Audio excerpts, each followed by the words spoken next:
Bismillahirrahmanirrahim. Assalamu alaikum, dear teachers and students. I hope you all are fine.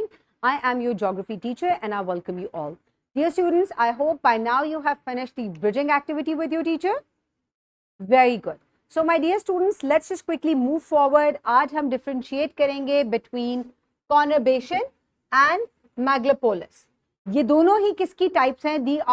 Both are the types of urban areas, right?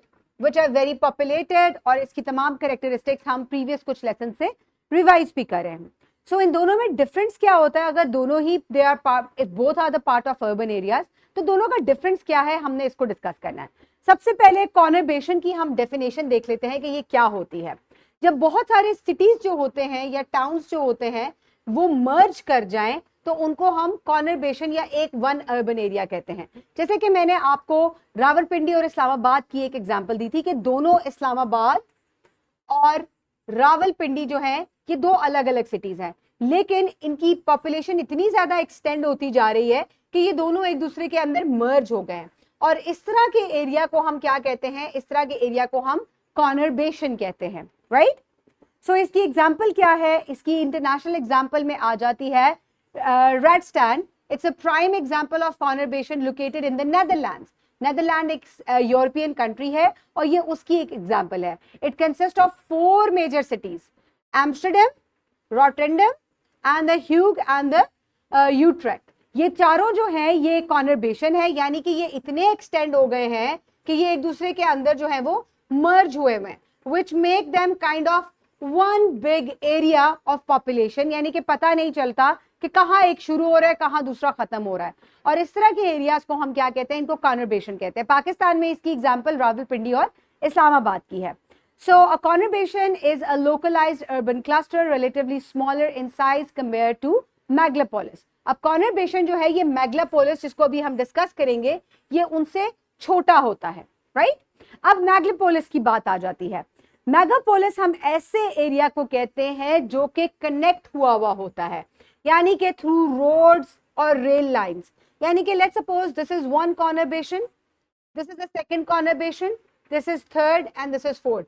यानी कि बहुत सारे cities जो हैं, बड़े बड़े सिटीज, जब वो आपस में रोड नेटवर्क के थ्रू लिंक हुए होते हैं तो हम उनको मेगापोलिस कहते हैं.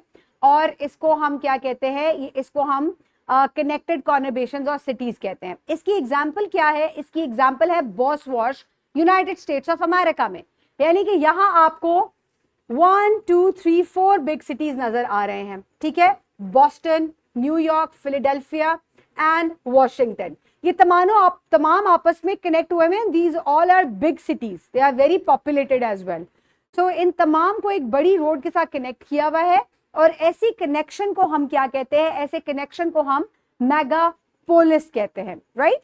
सो Megapolis is an extensive network of interconnected cities और कॉनर्बेशंस. मेगापोलिस की एक और एग्जांपल पाकिस्तान में किसकी हम ले सकते हैं? इस्लामाबाद से कराची तक की जो रोड है वो तमाम, या लाहौर से कराची तक आप ले जाएं तो there are a series of conurbations and cities that are linked together. So megapolis represents a much larger and more extensive urban network as compared to conurbations, and much larger as covers a broader geographic area. So here is the complete difference between the two. You can pause the video and you can discuss it with the kids also. यहाँ पे examples भी हैं और differences भी हैं. Very good. So I hope now you understand the difference between two big urban areas, conurbation and megapolis. दोनों में क्या फर्क है आपने आज उसको देखा. इंटरनेशनल और लोकल एग्जांपल्स मैंने आपको दोनों दी. I hope you have enjoyed it. Have a great day. Thank you so much and अल्लाह हाफिज.